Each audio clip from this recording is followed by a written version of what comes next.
continuando con el curso de diseño geométrico que está dictando la División de Vías. Esta es la penúltima sesión.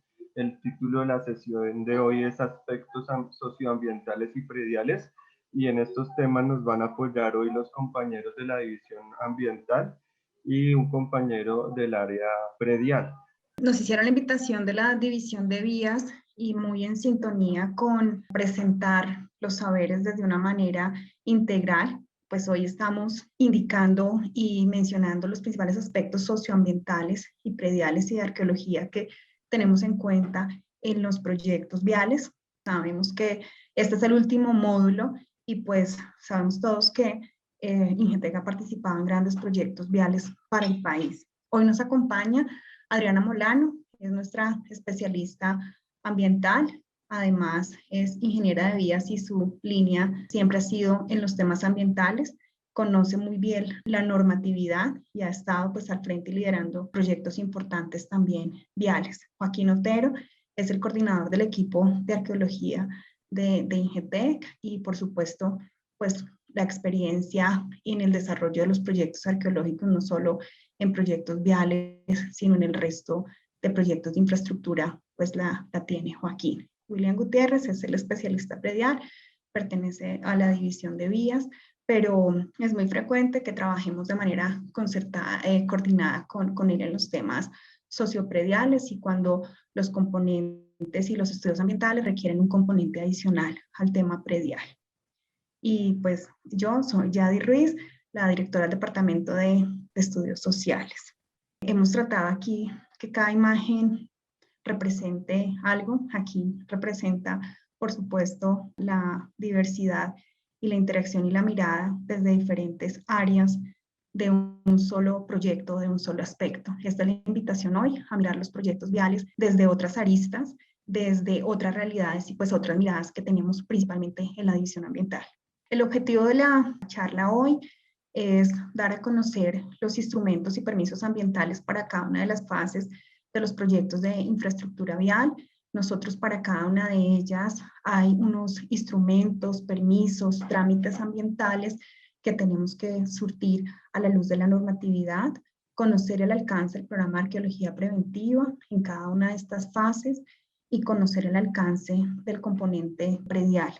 Si bien nosotros intervenimos a veces en diferentes fases, pues básicamente estamos como centrados en una de ellas. Pero esto no quiere decir pues que no tengamos experiencia en los otros momentos o etapas del proyecto.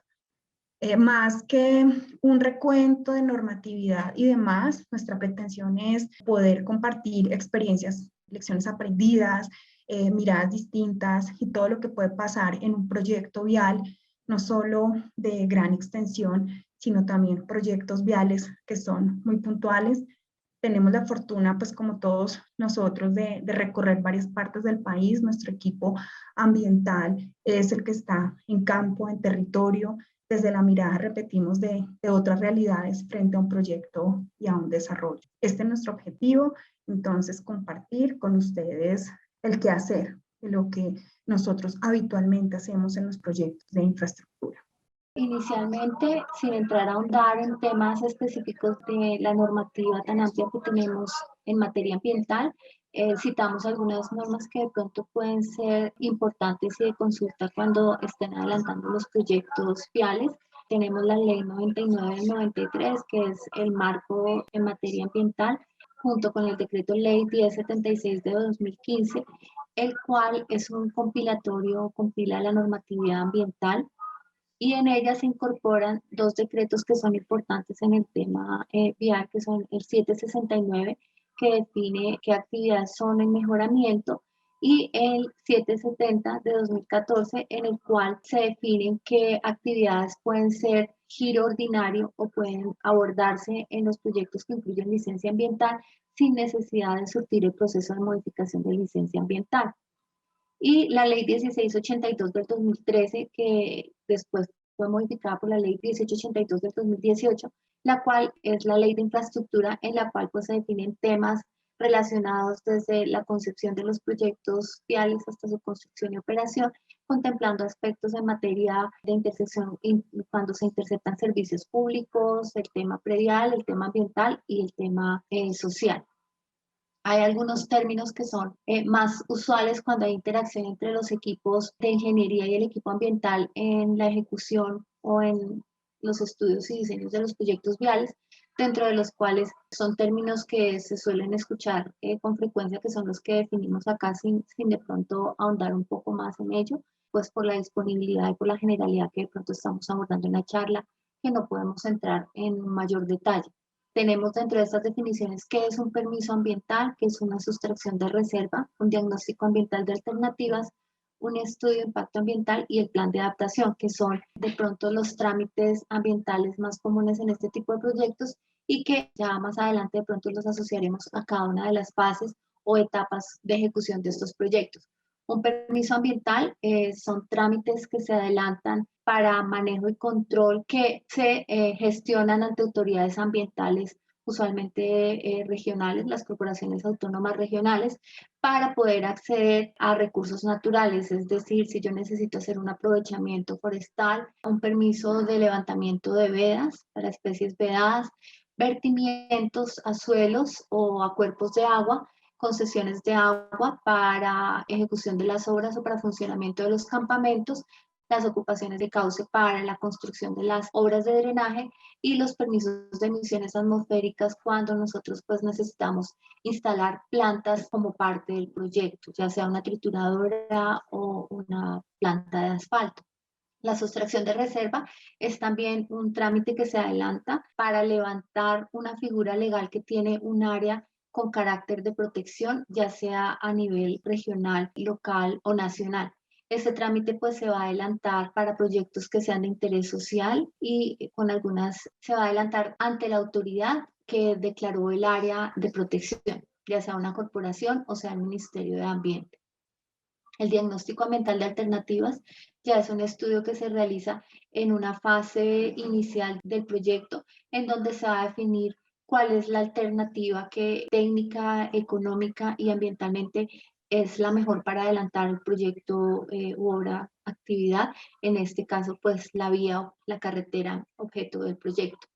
El estudio de impacto ambiental es la fase siguiente después de tener un diagnóstico ambiental de alternativas o una alternativa seleccionada, el cual ya es el estudio que permite obtener la licencia ambiental. Estos dos estudios con un nivel de profundidad de información diferente por las etapas en las que se encuentra el proyecto, pero básicamente buscan dar una mirada que permita conocer el territorio, cuáles son las condiciones que tiene el territorio, identificar unos impactos existentes en el territorio y unos impactos que podría generar el proyecto, hacer una evaluación y permitir plantear después de la evaluación unas medidas de manejo que permitan mitigar, compensar, corregir o prevenir los impactos que se pueden llegar a presentar por el proyecto. Y para estos estudios, el Ministerio de Ambiente y la ANLA pues han adoptado dos mecanismos que orientan la ejecución de estos trabajos, que son la metodología general para la elaboración y presentación de estudios ambientales y los términos de referencia que están definidos para tipos de proyecto y tipos de alcance, ya sea un DA o un EIA. Y por último está el plan de adaptación de la guía ambiental, muy conocido como PAGA, que es un instrumento técnico, ambiental y social para los proyectos viales. Este fue quien lo originó, fue el INVIAS y pues se ha adoptado en los proyectos INVIAS y en proyectos ANI. Incluso algunos departamentos y otras entidades se guían por este instrumento, que es una guía la cual sirve o da alineamientos para ver cuáles son las medidas de manejo que hay que aplicar en los proyectos dependiendo de las condiciones del territorio y los impactos que se identifiquen para proyectos que no son objeto de licenciamiento ambiental. Digamos que a nivel de las etapas de los proyectos viales encontramos que hay una fase, una etapa de preinversión, una etapa de inversión y una etapa de operación. En la etapa de preinversión es donde en general se adelantan los estudios y diseños, que es, digamos que en donde participamos como el mayor porcentaje en las actividades que adelantamos en IGT. En esta etapa nosotros tenemos una fase de identificación de la necesidad, que digamos que no necesariamente como hay una participación desde el punto de vista ambiental, de pronto se da como a nivel de las entidades para la toma de decisiones y posteriormente se adelantan unas fases de prefactibilidad, factibilidad, estudios y diseños definitivos, para las cuales sí, desde la misma normativa en la ley 1682 establece que se debe incorporar un componente ambiental. Después tenemos otras etapas que son inversión, que ya es la construcción de los proyectos, en donde digamos que la participación está más de pronto desde INGETEC en las interventorías o una asesoría durante el proceso de construcción, y ya la operación o servicio, que ya es la puesta en marcha del proyecto. De acuerdo con esas etapas y fases que están definidas, pues hay unos alcances de actividades de obra que también marcan o dan lineamiento sobre los estudios que se deben presentar en cada etapa. Tenemos la prefactibilidad, o que es a nivel de ingeniería conceptual, en donde tenemos proyectos nuevos y de mejoramiento. En esta etapa básicamente lo que se realiza o lo que se busca es tener una alternativa definida para el proyecto. En esta debemos establecer implicaciones del cambio climático y se pueden hacer desde el punto de vista ambiental, ya sea una exigibilidad de presentar diagnóstico ambiental de alternativas, que usualmente se denomina como un NDA, que son las siglas con las que usualmente se llaman los expedientes ante la autoridad ambiental, o lo llaman un NODA, lo cual pues no es conveniente usar tanto este término, sí, sino siempre hablar de solicitar un pronunciamiento sobre la exigibilidad o no de presentar un diagnóstico ambiental de alternativas, y esto lo que busca es definir cuál es la alternativa para avanzar en el diseño y en las siguientes etapas del proyecto. El DA debe cumplir con una metodología y con unos términos de referencia, como lo mencionaba anteriormente, y ya la exigibilidad del DA es un documento que se presenta también a evaluación de la autoridad ambiental para que ellos conceptúen si es necesario o no presentar una alternativa, y ese se presenta cuando en la exploración inicial que se hace desde la ingeniería y desde la parte ambiental se evidencia que realmente para el proyecto no hay alternativas posibles, y pues se consulta si con este concepto y la información la autoridad pues se pronuncia y dice que no se requiere el estudio, y podemos pasar a la siguiente etapa de estudio ambiental o fase, que sería pues la elaboración del estudio de impacto ambiental. En estas etapas, adicional a los trámites ambientales, pues las entidades del sector transporte, tanto la ANI como el INVIAS, suelen pedir unos volúmenes, y dentro del ambiental también incluyen uno que es el de evaluación socioeconómica, que es un poco como el beneficio-costo ambiental, social y económico que tienen los proyectos. La siguiente fase, que es la de factibilidad de ingeniería básica, también para proyectos nuevos de mejoramientos, lo que se presenta, la idea es elaborar el LIA. Para esto es importante tener unas definiciones desde los proyectos en cuanto al trazado, a los chaflanes de la vía, cuáles van a ser las áreas complementarias o anexas para el proyecto, como los sitios de disposición de materiales estériles sobrantes, cuáles van a ser las zonas de préstamo, fuentes de materiales, los pasos a desnivel, las estructuras hidráulicas, va a tener campamento, no va a tener campamento, necesitamos plantas, dónde van a estar localizadas, y cierta información que requieren los términos de referencia de la elaboración del estudio de impacto ambiental para poder hacer la evaluación del proyecto y presentarle a la autoridad ambiental para que se pronuncie si se otorga o no la licencia ambiental. De acuerdo con la ley 1682, el licenciamiento iniciaría una vez se termine la fase de factibilidad. Y de acuerdo con lo establecido en esta ley, ya en esta fase se deben surtir por parte del Estado los procesos de consulta previa. Ya no se hacen en el proceso de estudios y diseños definitivos, sino ya la entidad contratante debe haber adelantado este proceso. A veces hay como cierta diferencia entre la prefactibilidad y la factibilidad cuando va el licenciamiento ambiental.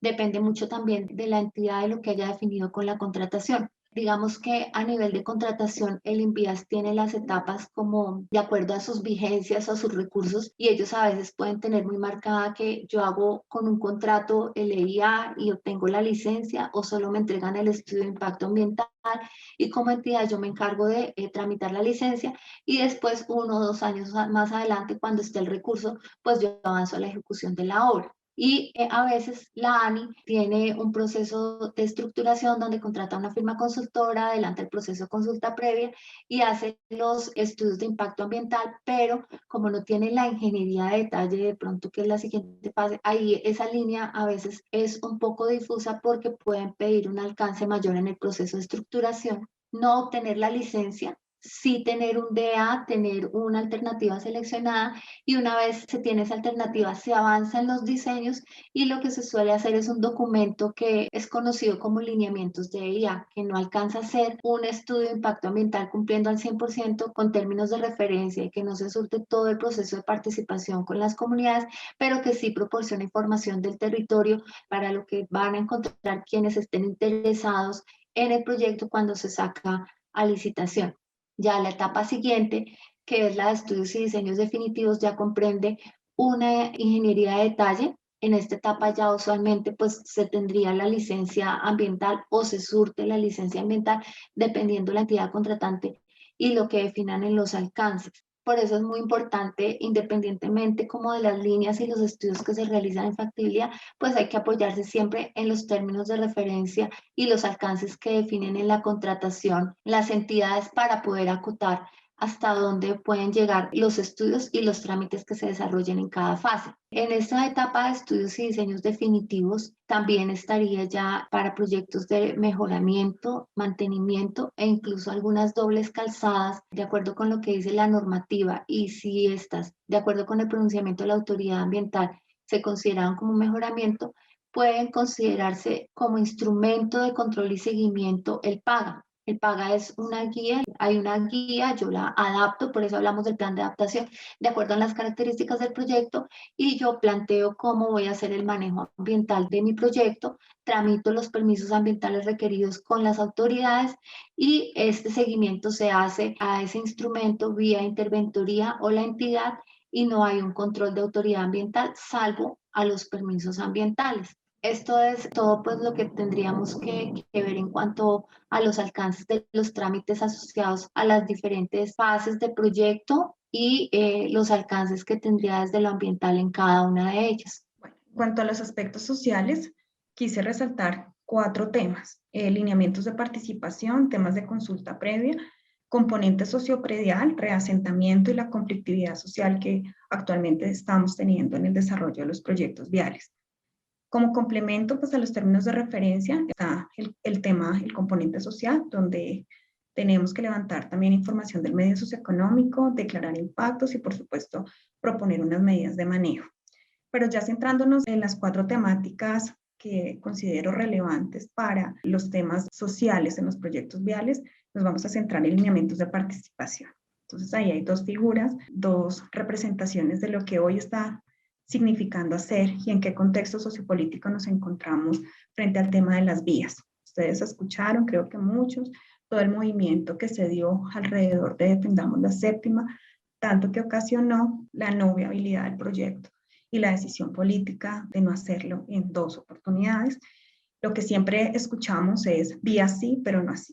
Pero no así es entender qué es lo que genera esos malestares, incomodidades u oposiciones radicales frente a los proyectos viales. Entendemos como contexto la participación es un derecho emanado de la Constitución Política de 1991. Somos un Estado social de derecho desde la Constitución, un Estado garantista, un Estado que promueve la participación, y en ese sentido los estudios ambientales y los temas ambientales también abren espacios de participación. Hay un gran debate en qué es socializar y qué es participar. En ningún escenario socializar es igual a participar. Hemos tenido una evolución tanto en los términos de referencia, exigencia de las autoridades ambientales en trascender esos espacios de socializar. Abrir una puerta de participar y de incidir de manera directa en los proyectos y en las decisiones que en la mayoría de casos están en manos de un concesionario, donde hay temas de rentabilidad, temas económicos, pues es un tema que presenta una disyuntiva importantísima en el cómo hacer esto, cuando hay tantos actores participando en la toma de decisiones frente a proyectos que se necesitan. Como entonces el marco es la participación es un derecho, nos tenemos que mover en ese escenario, la parte de abrir los diferentes encuentros y momentos. ANLA, que es la Autoridad Nacional de Licencias Ambientales, cuenta con una guía de participación ciudadana, es decir, nos indica para cada una de las fases cómo debe ser esa participación, cómo se deben abrir los espacios, cuáles son los propósitos y los objetivos que nosotros tenemos que cubrir. Enfatiza que nosotros en los documentos, en los estudios ambientales, tenemos que evidenciar que generamos espacios participativos. Generar espacios participativos frente a qué, es la gran pregunta. Frente al proyecto, frente a decisiones estratégicas de dónde ubico un peaje, sí o no, de si hago doble calzada o un solo carril, de si habilito un campamento, que si pongo la planta de concreto en tal lado. Hasta ahora no hemos llegado a este punto que estamos sentados, es en el tema de impactos y manejos. Es decir, es necesario brindar en la elaboración de los estudios, tanto en el diagnóstico ambiental de alternativas, donde hablamos de impactos potenciales y lineamientos de manejo, como en el estudio de impacto ambiental, donde ya declaramos y evaluamos los impactos, es necesario surtir procesos de socialización y de participación con los diferentes grupos de interés. Resulta que en los proyectos viales no solamente intervienen pues, los vecinos que están a borde de vía, a borde de carretera, sino que también tiene incidencia en autoridades municipales, en autoridades regionales, en gremios y en un sector súper importante que son los comerciantes. Y el comercio pues, se acentúa habitualmente en las vías.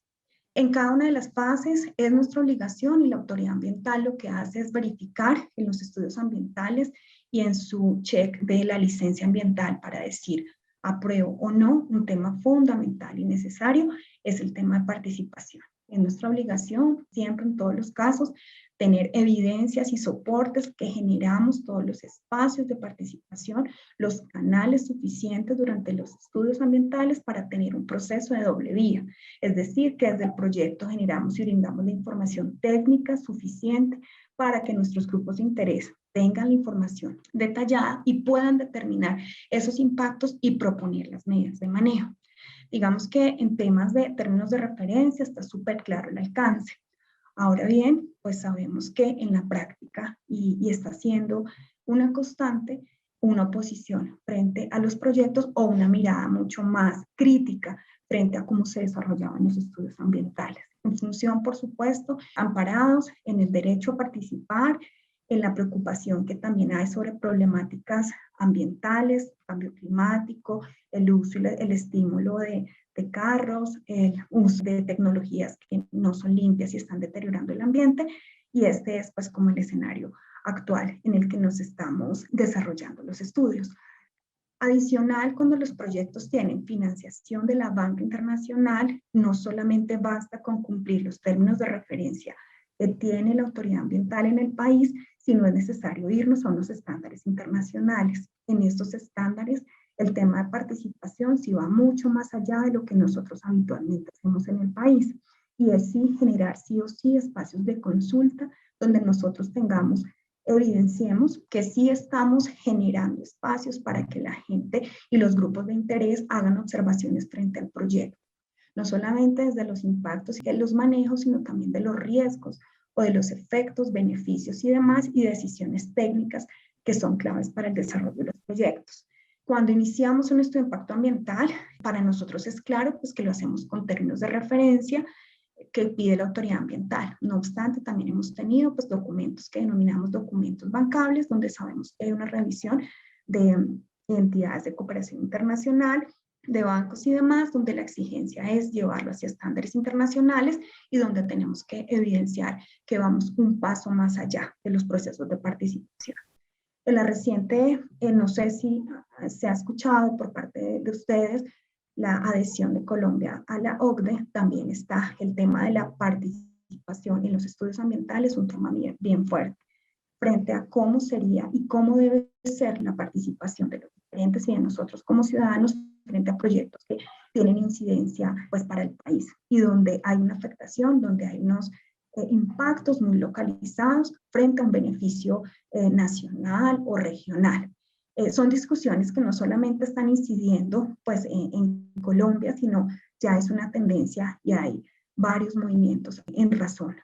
Ese es el contexto frente a alineamientos de participación. Nosotros, por ejemplo, participamos hace poco junto con el grupo de vías en el proyecto Rumichaca-Pasto. Es un proyecto desde el punto de vista social que definitivamente no se pudo hacer más allá de temas de consulta previa y demás. Es un proyecto que socialmente por muchos factores pues presentó una gran oposición.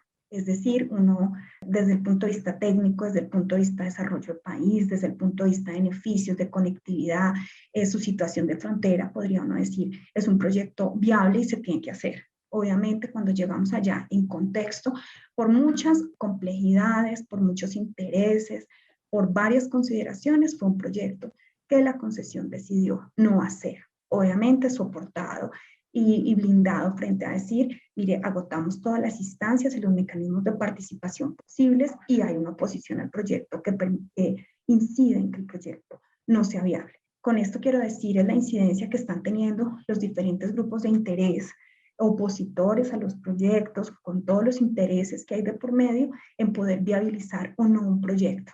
Por esto es nuestro deber siempre desde la división ambiental soportar estos procesos de participación, dado que habitualmente cuando se niega una licencia, cuando hay información adicional, uno de los principales puntos es lineamientos de participación. Porque la participación no solamente es cuánta gente va a las reuniones, sino yo sí de verdad generé espacios de doble vía y puedo evidenciar que las comunidades sí están completamente informadas del proyecto, que están de igual a igual con la información técnica que yo suministre y que no hay una brecha de entendimiento del proyecto, de entendimiento de poder determinar unos impactos y demás. La incidencia que están teniendo los temas de participación en los estudios ambientales es importante en este momento pues, de contexto sociopolítico que estamos teniendo. Consulta previa. Ustedes no sé si se fijaron en dónde está ubicada la consulta previa en el momento de elaboración de los estudios ambientales. Está no cuando se hace el estudio de impacto ambiental, sino obedece también para los proyectos viales, una legislación que favoreció el desarrollo de estos proyectos. Bueno, vamos a contar como el contexto de por qué se hace consulta previa en el país. Nosotros somos un país que reconoce la diversidad cultural y ha generado legislación para la pervivencia de los pueblos. Tenemos un buen número de pueblos indígenas, nuestro país está soportado en la autodeterminación. Es decir, yo como pueblo, yo como ciudadano me identifico y no necesito otra normatividad adicional para poder decir que hay un autorreconocimiento, porque estamos soportados en un país que reconoce la diversidad. Esto se emana desde la Constitución de 1991. El país hacia 1991 se adhirió al convenio de la OIT. La OIT es la Organización Internacional del Trabajo. Mediante el convenio 169 de pueblos indígenas, sacó un convenio a nivel internacional y cada país decidió adherirse o no para la protección de los pueblos indígenas. Nosotros nos adherimos, solamente no nos adherimos en un punto relacionado con la posibilidad de veto de los pueblos indígenas a los proyectos. Es decir, que hoy la consulta previa se relaciona con la posibilidad de participar y de tomar y de defender su autonomía territorial, pero no derecho al veto a los proyectos. Esto es muy importante y ahorita les voy a decir por qué. Considerar que no se otorga esa posibilidad a los pueblos indígenas de decir, a menos que haya un proyecto pues, que esté en contra de la pervivencia de los pueblos, que haya riesgo de una extinción de un pueblo, es la única manera que pueden tener derecho al voto. Los territorios étnicos son autónomos, es decir, reconocemos la autonomía territorial y el poder de autogobernarse de los pueblos indígenas. Esta regulación en adhesión a la Constitución del 91 y a la adhesión del convenio de la OIT salió el mecanismo de consulta previa. En el país, quien regula los procesos de consulta previa, quien acompaña, quien es garante de los procesos, es la dirección de la Autoridad Nacional de Consulta Previa del Ministerio del Interior, es la que da las directrices de consulta previa. Cuando iniciamos un proyecto, ¿qué debemos hacer en cada una de las fases? Recientemente la normatividad cambió. Antes hablábamos de un certificado de presencia de comunidades étnicas. Pasamos a una certificación de procedencia y oportunidad de la consulta previa. ¿Qué hacemos cuando nosotros iniciamos un proyecto para cada una de las etapas? Nosotros tenemos que definir el área de influencia o el área de estudio en el caso del diagnóstico ambiental de alternativas, donde no se habla de un área de influencia, dado que los impactos, que son los que determinan la delimitación del área de influencia, pues todavía no se han evaluado y no existe información suficiente y no es la etapa en la que debemos hacer. Por lo tanto, nosotros enviamos una solicitud a la dirección de la Autoridad Nacional de Consulta Previa, donde le decimos, mire, esta es mi área de estudio o esta es mi área de influencia para el caso de los estudios de impacto ambiental. Es necesario decirle a la autoridad, mire, mi proyecto técnicamente consiste en esto. Y ahí es importante el tema que yo les decía, para los proyectos viales nosotros no necesariamente tenemos que tener una ingeniería avanzada, dado que a través de una legislación se faculta poder hacer la consulta previa en etapas anteriores a las habituales que hemos acostumbrado. No obstante, la paradoja, porque nosotros hacemos la consulta previa en función de un proyecto. Es decir, el proyecto tiene que estar claramente delimitado con un área de intervención, con un área de influencia, impactos declarados, para nosotros entrar a un escenario de consulta previa. Entonces, la certificación de procedencia y oportunidad de la consulta previa, enviamos un polígono diciendo, señores de la dirección, este es mi polígono de área de influencia, donde también identificamos cuál es el área de intervención, hacemos una descripción detallada del proyecto y declaramos unos impactos que ya hemos hecho de manera previa en la elaboración del estudio de impacto ambiental. Y les decimos, señores, consulta dirección, por favor, usted me dice si procede o no la consulta previa. A partir de las bases de datos que tiene la autoridad de reconocimiento de los pueblos indígenas, antes se hacía simplemente un traslado cartográfico, es decir, enviaba un área de intervención, trasladaban cartográficamente y decían, sí, aquí está la comunidad y el consejo comunitario y demás.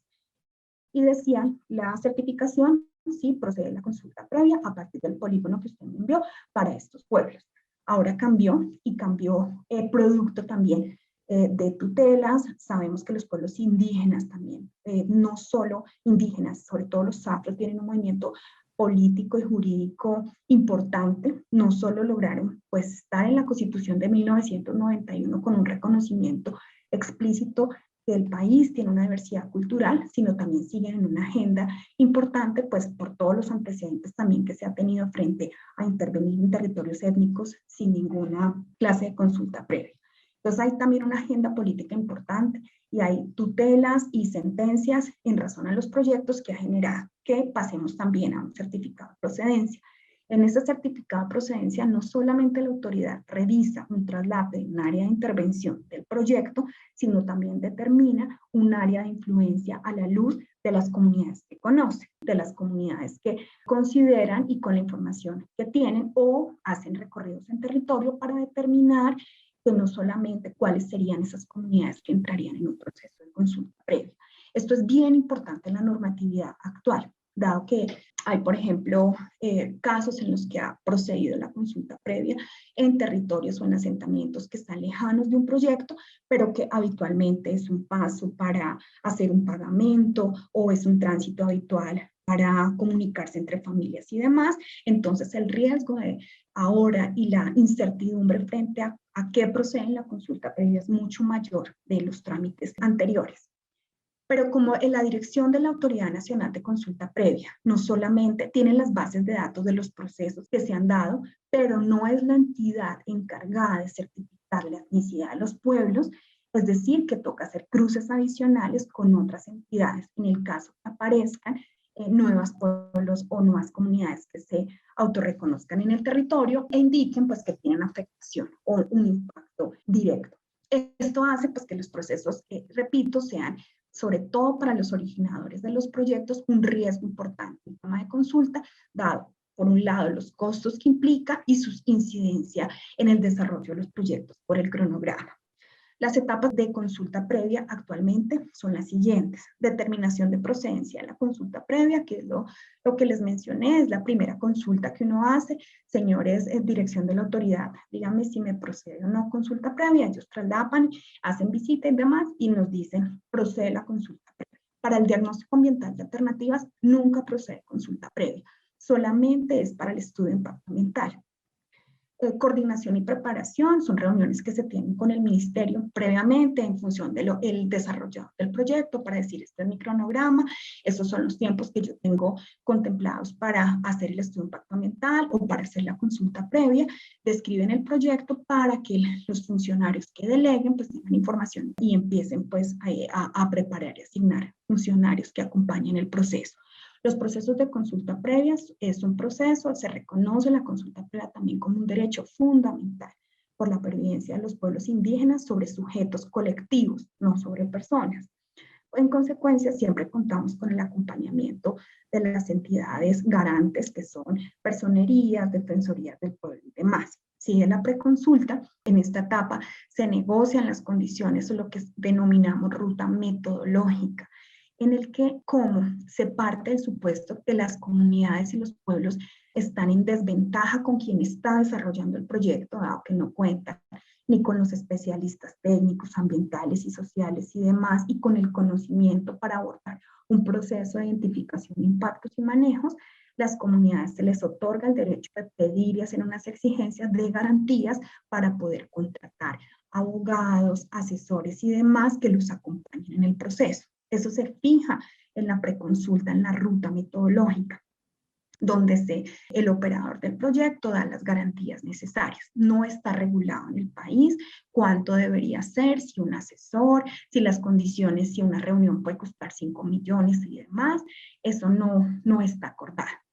Desafortunadamente, lo que ha pasado es que estos procesos de ruta metodológica, en algunas ocasiones ciertas comunidades hacen exigencias desbordadas para los presupuestos de los proyectos y no se puede ni siquiera avanzar en la etapa de preconsulta. Nosotros hemos participado en varias preconsultas, en varias consultas previas y para un orden de magnitud estamos hablando que las rutas metodológicas pueden costar de 100 millones hasta 2.500 millones. Y eso no está regulado, es el proceso de negociación que uno pueda llegar con las comunidades étnicas en función de la magnitud del proyecto, en función de los asesores, en función de cómo están distribuidos los pueblos y demás. Y generalmente esta etapa es una de las más complicadas porque es donde nos ponemos de acuerdo y sentamos las reglas del juego de cómo desarrollar la consulta. Sigue la consulta previa, que ya es la etapa de identificación de impactos, medidas y los acuerdos. ¿Qué son los acuerdos? Son los compromisos a los que adquiere el operador del proyecto en función de determinar las compensaciones, los manejos o los proyectos que las comunidades realizan en función de los impactos que se determinen. Durante la elaboración del estudio de impacto ambiental, nosotros identificamos los impactos ambientales y sociales de comunidades no étnicas.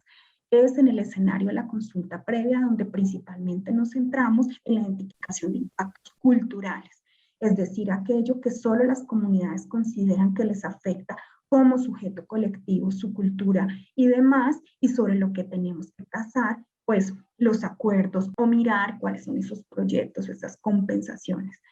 Como marco general, no se hace sobre dinero ni en efectivo, sino sobre proyectos y demás. Estos procesos son bastante complicados, es un proceso de negociación. Si hay oposición al proyecto, pues las comunidades generalmente utilizan estrategias de dilación de cronograma, argumentando si se cita una reunión, argumentando pues que tienen otras ocupaciones y que no pueden asistir a los escenarios de consulta. Esto generalmente es en términos de cronograma del proyecto bien complejo asumirlo para nosotros poder conciliar esos cronogramas. Hemos tenido consultas previas, nuestra experiencia muy enriquecedora desde el punto de vista de entender un ejercicio válido de participación, de reconocimiento de los impactos y demás, y también hemos tenido consultas previas donde nosotros sabemos que es imposible llegar a un acuerdo porque hay una oposición al proyecto fundamentada en cosas fundamentales.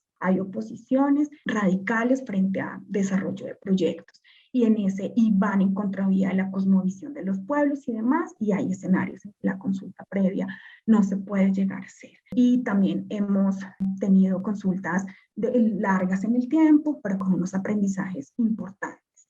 Y sigue la última, que es el seguimiento de acuerdo, que es cuando ya cerramos cada una de las etapas y ya acordamos en etapas y seguimiento de acuerdos. Es en etapas posteriores al proyecto de construcción y operación de lo que se pactó en las etapas de consulta previa. Actualmente hay un mecanismo que se llama el test de proporcionalidad, en el que si no se logra un acuerdo en las etapas de consulta y además atendiendo unas condiciones que pide la directiva, una directiva presidencial que salió recientemente, se puede recurrir a un test de proporcionalidad. Este test de proporcionalidad es mire, cuando el proyecto, el ejecutor del proyecto, inclusive las comunidades, dicen no nos podemos poner de acuerdo. Es necesario que se deleguen unas entidades que representen los intereses de las comunidades. Es un mecanismo reciente, nosotros participamos como IGP en un proceso de test de proporcionalidad cuyo resultado al final fue, tenemos que ponernos de acuerdo con la comunidad porque no hay ninguna entidad que pueda y esté en capacidad de representar y de definir exactamente cuál es lo que se tendría que acordar. Nos encontramos en una transición hacia nueva normatividad, como les dije, certificado de procedencia y demás. Tenemos varias sentencias. Aquí en los temas de consulta previa, pues hay un aspecto súper importante, son los temas de jurisprudencia, las sentencias y demás, pues que se ha ganado la mayoría de tutelas y demás vayan a favor de las comunidades étnicas y en esa jurisprudencia es donde se mueven. Para los temas de cronograma de proyectos, desarrolladores de los proyectos, pues sí, el tema de consulta previa es un tema que genera incertidumbre, repito, no solamente por los cronogramas, porque no hay una legislación que diga se tiene que demorar este tiempo. Se supone que con la nueva directiva se tratan de acortar los tiempos, pero eso en la realidad no es porque estamos sustentados que la consulta previa es un derecho fundamental. Y sobre esto, pues no hay jurisprudencia que pueda ir en contra de esto. Este es el tema, pues, como básico de consulta previa. El tema del componente sociopredial y reasentamiento. Nosotros, dentro de los términos de referencia, es necesario identificar aquellas unidades sociales que son objeto de desplazamiento. Es un tema que no sabemos que no gusta y a muchos desarrolladores de proyecto el tema de desplazamiento involuntario. No es que porque lo asocia nuevamente a temas de desplazamiento, conflicto armado y demás, no obstante, por temas de normatividad internacional y más cuando los proyectos piden financiación de la banca internacional, es un término que se utiliza a nivel mundial, desplazamiento involuntario, siempre bajo el carácter de involuntario, dado que no hay una venta, un aviso en la casa diciendo yo estoy dispuesto a vender y demás. La medida de manejo se llama reasentamiento. ¿Qué hacemos nosotros en el estudio impacto ambiental? Una vez nosotros tenemos trazado, tenemos el proyecto ya definido, hacemos pues obviamente una superposición para identificar aquellos predios que se van a tener que adquirir. Es diferente el proceso de adquisición predial al tema de reasentamiento. Son connotaciones y procesos diferentes. El tema de adquisición predial, pues ya lo va a contar William, es un tema de negociar y es sobre la base de un proyecto, una cosa netamente predial, jurídica y demás, y en cambio el tema de reasentamiento parte del supuesto que por un lado es involuntario. Es decir, yo no estoy vendiendo mi casa o mi unidad. Es social, es independiente de la tenencia, es decir, es independiente si soy propietario, si tengo que demostrar escrituras y demás, y se parte del supuesto que hay una condición de vulnerabilidad. En nuestros proyectos viales generalmente son asentamientos que se hicieron a borde de vía, que la informalidad, y ustedes saben que en nuestro país tenemos un alto nivel de informalidad, entonces el tema de legalización y todos los problemas que tenemos también de tierra, de propiedad y demás. Y eso pues lo vemos concreto cuando empezamos un proyecto vial. Reasentamiento entonces no tiene que ver con el tema de tenencia, es decir, no le aplico compensaciones adicionales o no le reconozco el impacto si usted me tiene como demostrar en su escritura que usted vive allá, independiente de la tenencia. ¿Nosotros qué hacemos? Entonces, una vez tenemos el proyecto definido, hacemos la superposición de predios, hacemos y decimos dónde hay vivienda, donde hay hogares y empezamos a hacer un censo. Nuestra unidad de análisis lo denominamos unidad social, que puede ser hogar, que es aquella familia que está y que no tiene otro uso el predio, productiva, donde hay actividades económicas mixtas, donde es una unidad social productiva, y de hogar y hay unidades sociales institucionales. Esa es generalmente la clasificación que vamos, independiente también, que es nuestro deber, identificar cuáles son los tipos de tenencias, si hay tenedores, si hay poseedores, si hay usufructuarios y demás, porque esto nos permite a nosotros determinar cuál es el nivel de vulnerabilidad, es decir, cuál es la capacidad de estas personas, además de la compensación, pues quedar en qué condiciones quedarían después del proceso de negociación predial. Reconocemos, y para nosotros es fundamental desde el área social poder determinar qué grado de vulnerabilidad está y en función de eso poder determinar cuáles son esos programas de manejo o medidas adicionales que tiene que generar netamente un pago predial para que pueda quedar en mejor o en por lo menos iguales condiciones. Para los proyectos viales se aplican las compensaciones sociales con la resolución 545 del 2008 de INCO. Digamos que fue en temas de proyecto una ganancia porque se está pues con unos factores adicionales a la adquisición predial. No obstante, cuando ya vamos a un documento bancable, cuando ya son proyectos de una gran complejidad, esta resolución coja o insuficiente con reconocer estas compensaciones adicionales.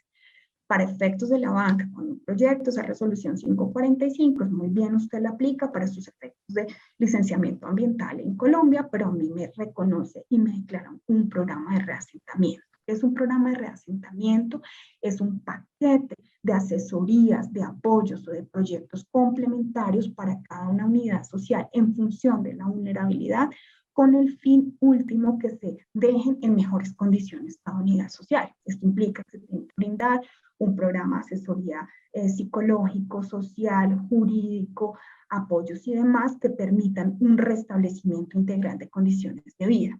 Pero para efectos de los proyectos viales nos regimos en la resolución 545, en la que se reconocen unos factores.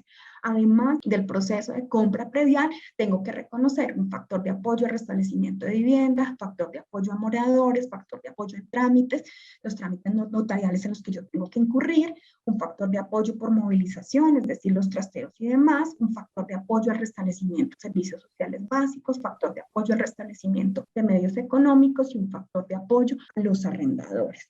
Esto es con lo que nos regimos en los proyectos viales que tienen pues, críticas, obviamente, de quienes están recibiendo aborte de vía y demás, pero para los proyectos fue una resolución pues que los sacó de apuros. Y está pues un tema que sí me parecía importante compartir y es el tema de conflictividad social alrededor de vías. Nosotros entendemos y a veces decimos, pues cómo no van a querer una doble calzada, cómo no va a haber una solución a un sistema de transporte masivo, y desde nuestro punto de vista de ingeniería y demás, pues obviamente son proyectos que solucionan y que traen desarrollo y conectividad y podemos decir, pero cómo no negarse. En los contextos y en los territorios pasan otras realidades distintas que hacen que los proyectos se vean de una manera diferente. Nosotros, nuestros asentamientos y las vías como se han generado, repito, son el comercio informal, el que predomina en nuestros principales corredores viales. Estos proyectos generalmente cuando salen con variantes o cuando ya pues el uso se tiene que dar en función de un ordenamiento y esta informalidad no va en sintonía con estos grandes proyectos, pues es donde salen los conflictos sociales en territorio, los conflictos sociales importantes de oposiciones muy fuertes que se ha tenido frente a los proyectos. ¿Cuáles son los principales factores o los principales temas que nos salen a nosotros en los proyectos viales? Uno es la solución al comercio informal, es la solución al señor que, o a la, por ejemplo, a los casos en esta vía, al Valle de las Piñas y demás, y eso fue algo súper que cogió una fuerza impresionante porque sacaba la variante y todos decían súper bien en temas de movilidad y yo aumento las velocidades y demás y en función de mi vía pues es maravilloso desde el punto de vista técnico. No obstante, la oposición y las soluciones que se dieron, siempre, digamos que al principio muy centrados en son negocios informales, nosotros estamos en el lado de la legalidad y tenemos todo el sustento como desarrollar este proyecto. Esto no es tan así. Digamos que en el país no es tan fuerte el tema, no obstante, a nivel de estándares internacionales es, usted tiene que darle solución a lo que usted encontró en la vía, porque usted está cambiando las condiciones. Independiente del análisis, si es informal o no, pues usted tiene que reconocer y dar unos manejos. Entonces, el tema de comercio informal es un tema súper importante para nosotros en los proyectos viales, son nuestros mayores opositores, son los que más el impacto de forma directa, pues viven alrededor de una vía, viven alrededor de un carro y donde las soluciones de los desarrolladores de los proyectos son bastante limitadas. Está el tema de agua, con la construcción también de los túneles y de los cuerpos de agua. Sabemos el túnel aquí de Melgar, el túnel que se construyó, que en nuestros procesos de socialización anterior argumentaban y decían, mira, definitivamente nos dejaron sin agua, hubo unas veredas que secaron y demás. En el tema también de Ipiales estaba pues que íbamos a afectar unos cuerpos de agua y que su agua pues es sagrada, entonces no se podía pasar por estas zonas y fueron los principales temas el que salió. el tema de los peajes, digamos que no es un tema que a nosotros directamente durante el estudio de impacto ambiental pues tengamos que dar cuenta, pero pues sí es un tema que la gente lo que primero pregunta es temas de concesión, ¿dónde voy a tener peaje? Porque representa un incremento adicional y una alteración a la cotidianidad. Yo no estaba acostumbrada a pasar de aquí para allá, pues es un territorio que siempre he usado y el incremento de peajes pues obviamente tiene un efecto muy directo en las economías locales. El tema de variantes, si bien desde el punto de vista de diseño son maravillosas, desde el punto de vista local de desarrollo y demás, son un tema complejo en los contextos locales. Entonces, con respecto a los temas arqueológicos, en primer lugar, comentarles que, bueno, en función de lo que indica el decreto 1080 de 2015, el decreto único reglamentario del sector cultura, el cual fue modificado por el decreto 138 de 2019, el patrimonio arqueológico es propiedad de la nación, inalienable, inembargable e imprescriptible. Los bienes integrantes del patrimonio arqueológico son bienes de interés cultural que hacen parte del patrimonio cultural de la nación. Y el ICANN es la única entidad facultada por las disposiciones legales para aplicar el régimen de manejo del patrimonio arqueológico, tanto en el nivel nacional como en los diversos niveles territoriales. Entonces, básicamente, estos últimos años, a partir del 2017-2018, principalmente con el decreto 138 de 2019, la legislación, la normativa alrededor de los programas de arqueología preventiva han venido transformándose de manera abrupta. ¿Qué proyectos requieren un programa de arqueología preventiva? Pues, de acuerdo con lo que indicaba la ley 1185 de 2008, en los proyectos de construcción de redes de transporte de hidrocarburos, minería, embalses, infraestructura vial, así como los demás proyectos y obras que requieran licencia ambiental, registros o autorizaciones equivalentes ante la autoridad ambiental, como requisito previo a su otorgamiento, deberá elaborarse un programa de arqueología preventiva. Esto se modificó a partir de la emisión del decreto 138 del 2019 y actualmente es mucho más sencillo, digamos así.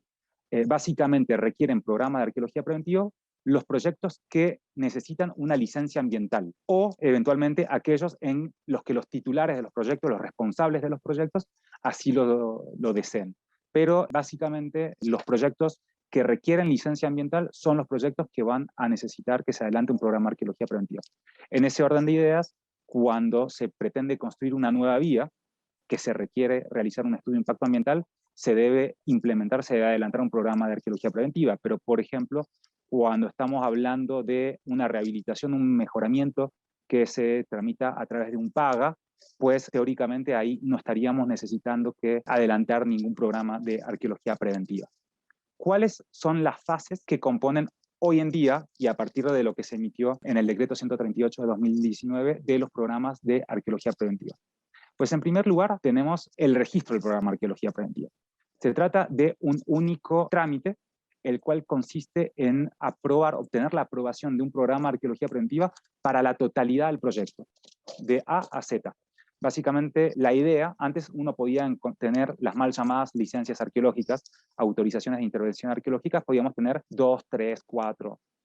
En Yuma, por ejemplo, hay un gran número, para Ruta del Sol, sector 3, tenemos un gran número de autorizaciones del anterior tipo que rigen para un mismo proyecto global, ¿no? La idea es que a partir de ahora, a partir del registro del programa de arqueología preventiva, tengamos un único programa para la totalidad del proyecto. Esto también tiene la ventaja, uno debe radicar el polígono general del proyecto, que engloba todas las actividades, todas las obras que se van a realizar, y diferentes polígonos específicos que serán intervenidos posteriormente por las obras. La ventaja de esto, por ejemplo, es que uno puede agregar polígonos específicos en función de las necesidades del proyecto, y eso permite, por ejemplo, incluir polígonos específicos asociados con las variantes, los cuales harán parte del mismo programa de arqueología preventiva sin tener que adelantar mayores trámites paralelos. Sencillamente se maneja dentro de este programa de arqueología preventiva, como les decíamos. Luego de este registro, una vez que el ICANN, que es el Instituto Colombiano de Antropología e Historia, la entidad, como veíamos, a cargo de todas las actividades arqueológicas en el país, aprueba este programa de arqueología preventiva y emite una resolución, uno puede proceder a la siguiente fase, que es la del diagnóstico y prospección arqueológica.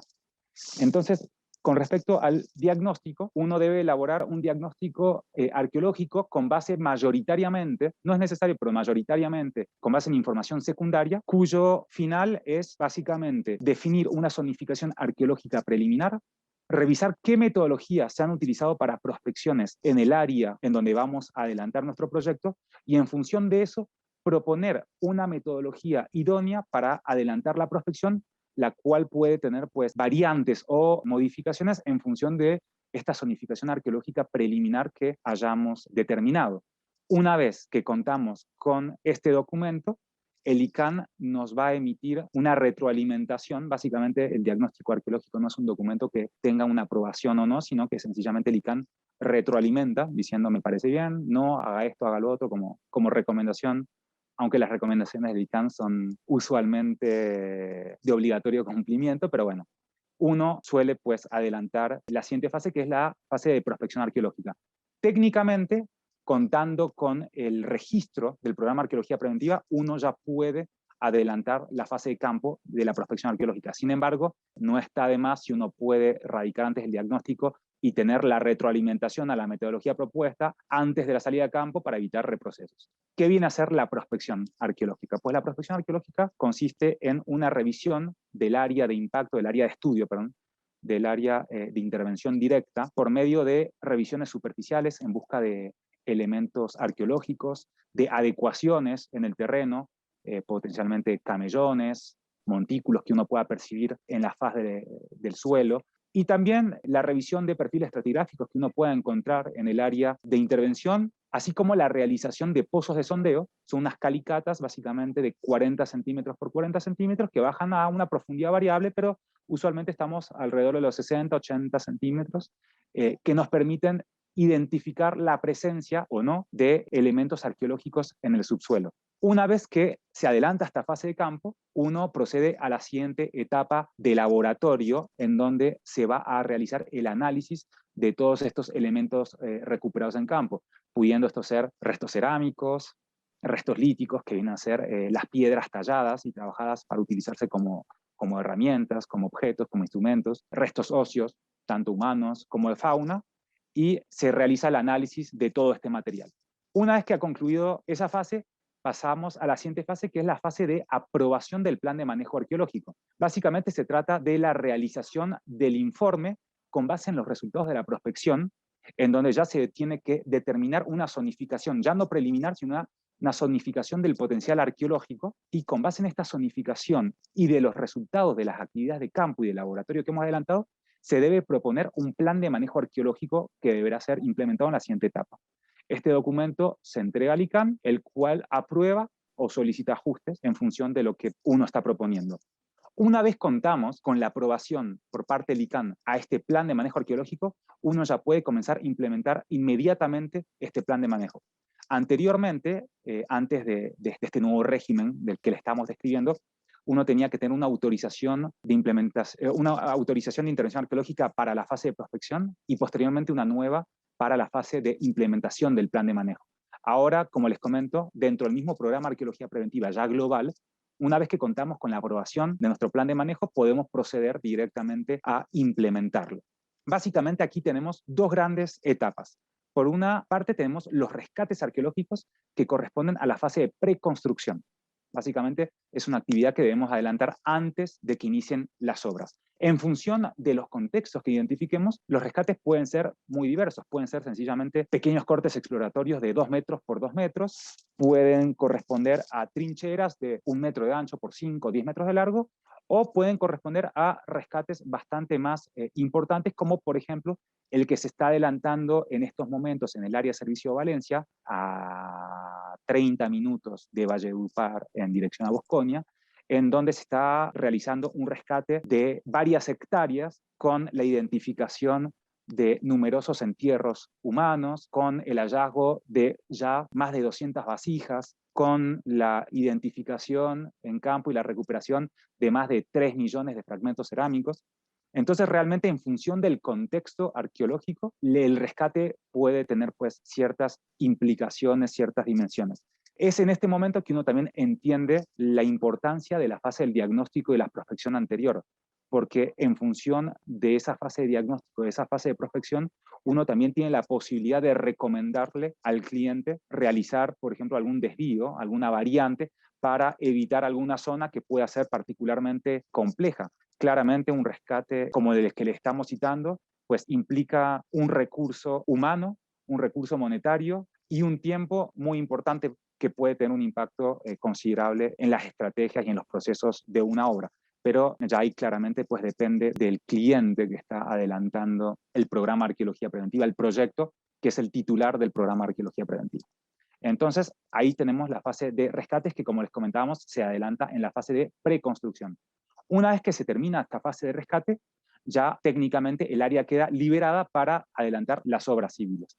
Durante la fase de construcción, entonces, el equipo de arqueología realiza el monitoreo arqueológico, que básicamente consiste en un acompañamiento a las obras cuando impliquen remociones en los subsuelos, con el fin de identificar elementos arqueológicos que puedan estar presentes en los subsuelos y que no hayan sido identificados en las anteriores etapas. Si esto llega a ocurrir, deben detenerse las actividades y realizar el correspondiente salvamento de ser necesario. La idea es que este monitoreo arqueológico se adelante durante toda la fase de construcción, mientras implique excavaciones en el subsuelo. Ya cuando estamos hablando de la construcción, por ejemplo, un terraplén, ya no tiene demasiado sentido, como se imaginan, adelantar pues, el monitoreo arqueológico. Una vez hemos terminado esta implementación del plan de manejo arqueológico y hemos pasado, pues, hemos analizado estas evidencias de la misma forma en que hemos analizado las evidencias de la prospección anteriormente, tenemos la última fase, que es la fase de arqueología pública. Entonces, debemos implementar un programa de arqueología pública que debe estar aprobado por el ICANN.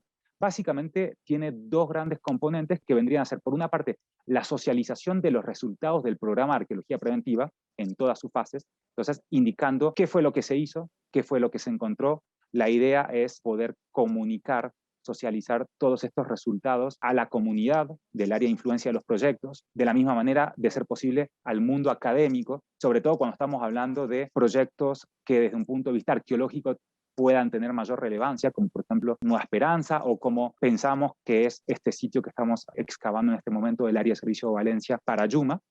Y por otra parte tenemos el asunto de la tenencia de los materiales. Como les comentábamos, pues el patrimonio arqueológico es de todos y no es de nadie. Es básicamente un bien de la nación, y entonces se debe identificar, se debe hallar un tenedor temporal de estos materiales que tiene la tenencia temporal, no es el propietario de estos bienes, pero tiene la tenencia temporal y debe garantizar ciertas condiciones, ¿no? De almacenamiento, de acceso a los bienes, etcétera, etcétera. Es un desafío muy importante en un contexto en donde realmente la mayoría de las entidades públicas que suelen recibir estos materiales, como casas de la cultura, museos municipales, regionales, nacionales y universidades, se encuentran mayoritariamente colapsadas. Una realidad en este momento.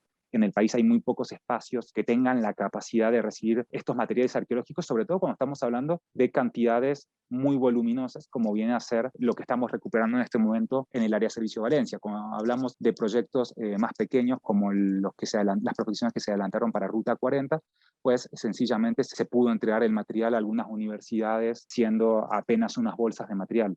Claramente aquí estamos hablando de potencialmente otras cantidades y otras dimensiones, lo cual pues complejiza esta fase de tenencia de los materiales. Una vez que ya contamos con la implementación de este programa de arqueología pública, ya uno puede entregar al ICANN el informe final del programa de arqueología preventiva.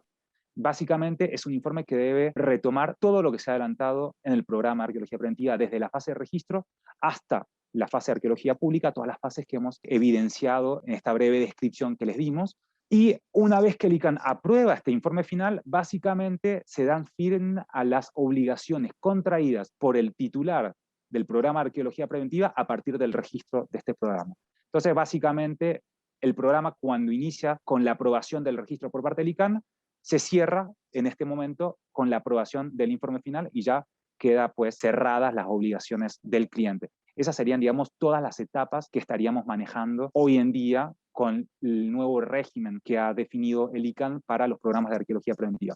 Como breve comentario final con respecto a la arqueología es, bueno, más allá de la obligación legal normativa por la cual uno debe realizar pues, proyectos de arqueología preventiva, ¿por qué es importante que adelantemos estos proyectos de arqueología preventiva? Es importante pues entonces entender que la arqueología no busca obras maestras, no busca arqueología monumental, monumentos desopilantes. Eso no es lo que se está identificando a priori. El objetivo más bien es conocer los territorios y las sociedades antiguas que allí vivían, y para esto se adelantan los estudios a través de los diferentes indicios, huellas que se conservan en el suelo y en el subsuelo. Es decir, que estamos hablando de todos esos objetos, de todas esas huellas que dejaron nuestros antepasados, básicamente nuestros abuelos y sus abuelos y sus abuelos.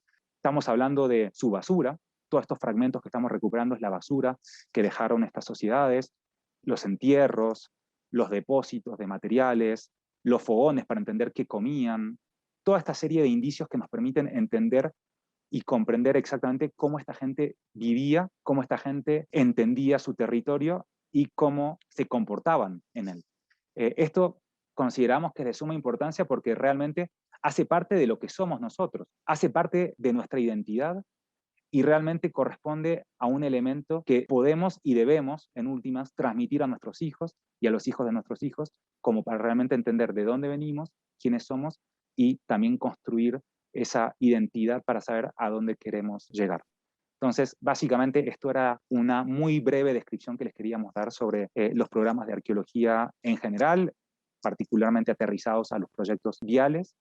Bueno, yo les quiero contar un poco de lo que hace el componente predial en INGETEC referente a los proyectos viales.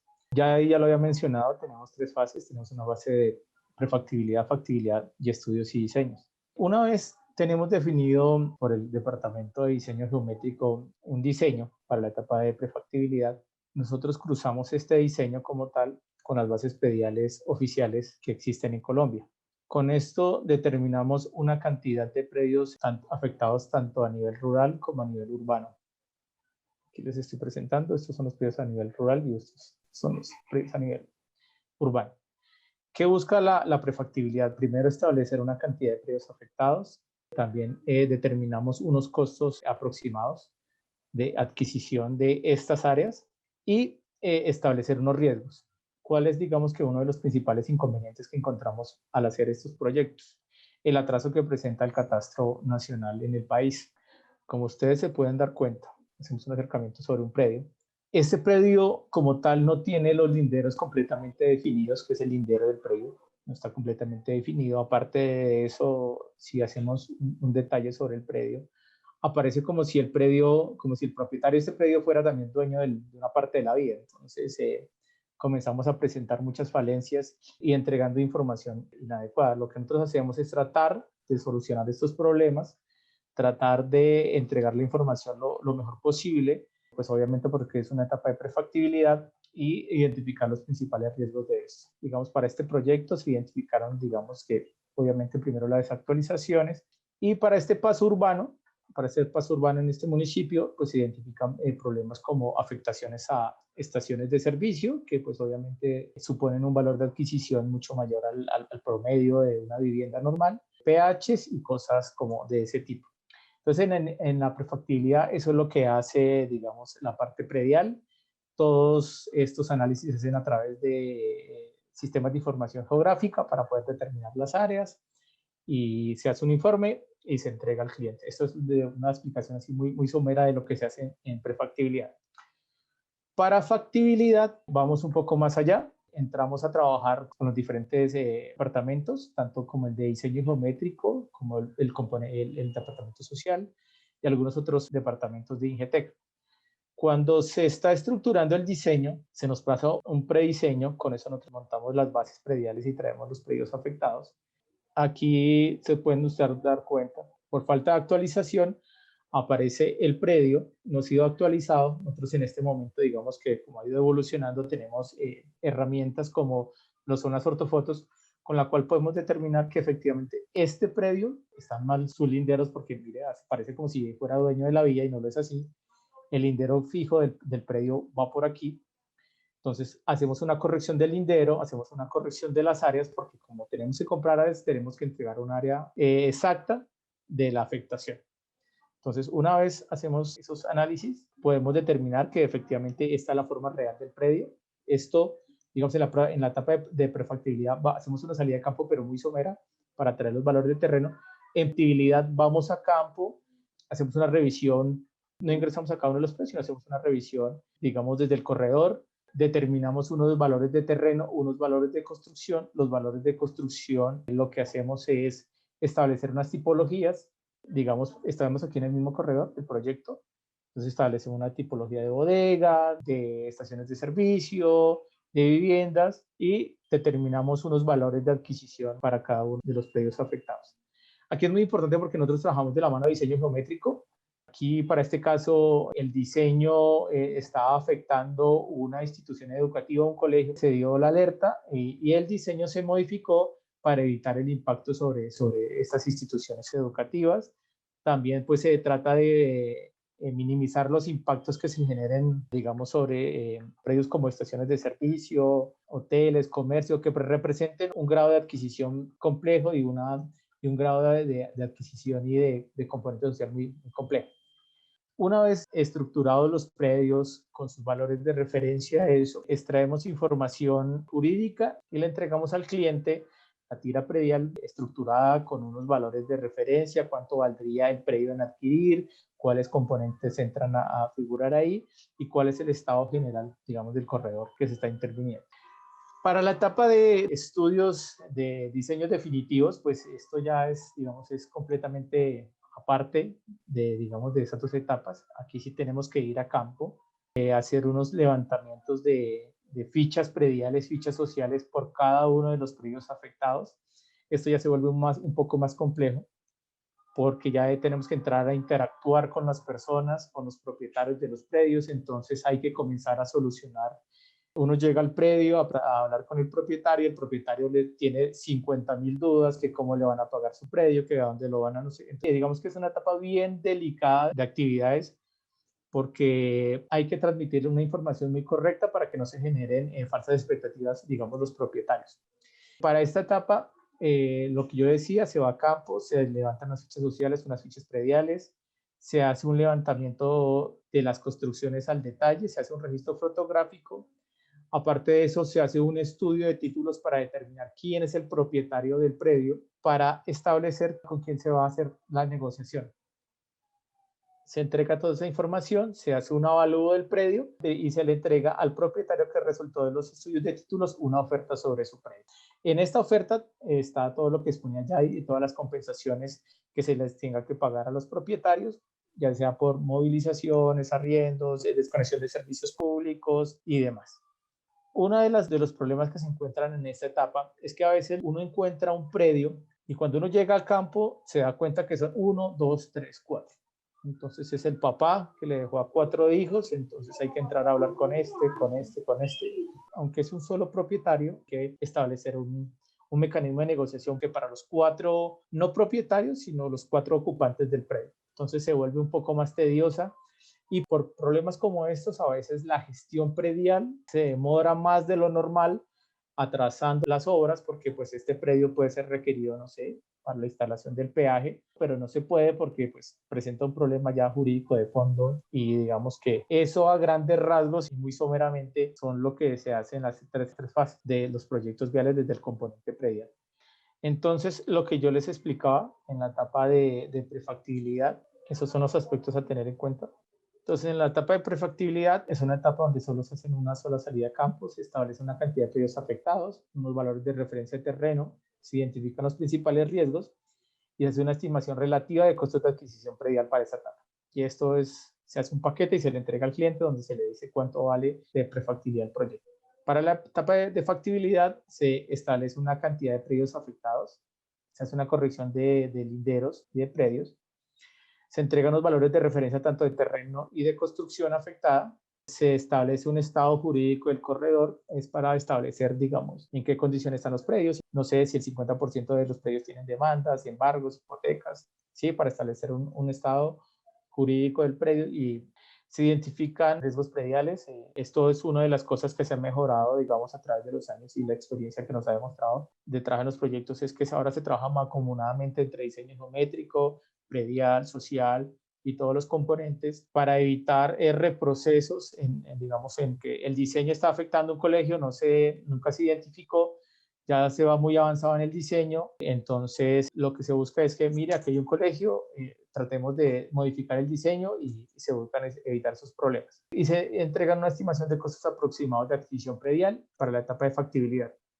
Y para la etapa de estudios y diseños, pues aquí sigue salir a campo, hablar con los propietarios, hacer un levantamiento de las fichas prediales. Eso es muy complicado porque lo que decía, hay que hablar con los propietarios de los predios. La mayoría de las veces hay que responderles muchas preguntas, entonces es muy tedioso. Y se hace una carpeta, se hace un estudio de títulos, se hace un avalúo y se entrega para que se haga por parte del propietario de la concesión, en este momento se haga una oferta sobre su predio. Aquí les voy a explicar muy someramente cómo se hace para adquirir un área o un predio de un proyecto. Entonces, lo primero es que visitamos el predio, hacemos una ficha predial y una ficha social. Después de eso se hace un estudio de títulos para determinar quién es el propietario, qué problemas presenta el predio, cómo se debe abordar el predio para la negociación. Se crea una carpeta con toda esta información, con los planos de afectación, con todo el registro fotográfico y con todos los documentos que se requieren, tanto de planes de ordenamiento territorial como demás. Se le entrega a una lonja que está avalada por el IGAC para que haga un avalúo sobre el predio y con base en eso se hace un avalúo, se le anexan todos los costos de las compensaciones sociales y se le hace una oferta al propietario. Y aquí es donde comienzan los principales problemas de la adquisición de predios en Colombia. Porque cuando te entregan un valor de la oferta y ese valor no satisface las expectativas del propietario, entonces hay que entrar a procesos jurídicos, no rechazan la oferta, entonces hay que entrar a través de jueces a expropiar esos predios. ¿Y por qué? Porque a veces, digamos, aunque eso suene feo, los predios tienen un valor real, pero a veces los propietarios le ponen un valor más allá, un poco sentimental, y esos valores no se compensan, entonces ahí van los principales problemas. La mayoría de las veces, digamos que en la adquisición predial, un 10% de los predios totales son los que presentan estos problemas. Aparte de eso, lo que decía ya de ocupadores del derecho de vía, parte de esas problemáticas se han ido solucionando como con la ley 1682, que aparte tiene un artículo que se llama saneamiento automático, donde trata de que evitar toda esa cantidad de problemas que se genera, pero pues obviamente en Colombia la adquisición predial es un poco complicada. Y esto a grandes rasgos son los componentes, los aspectos prediales dentro del trabajo que se realiza en INGETEC para los proyectos viales. Y ya para finalizar, queríamos dejar como este mensaje. Si bien los proyectos de infraestructura vial son necesarios para el desarrollo del país, dado pues que no se desconoce problemas y el rezago que tenemos en conectividad, sobre todo en la periferia, pues hacia el centro del país, y la incidencia que tienen las vías en el desarrollo económico, pues también es importante recordar que Colombia es un Estado social de derecho, democrático, participativo, pluralista. Somos el segundo país más biodiverso del mundo, tenemos una protección hacia el patrimonio arqueológico, y además pues tenemos unos índices de informalidad cada vez más altos. Por lo tanto, no basta con que un proyecto técnicamente esté bien diseñado, sino además tenemos que reconocer pues la multiplicidad de variables para determinar si un proyecto vial también es viable o no, teniendo en cuenta los diferentes factores que hemos tratado de mencionar y de recopilar.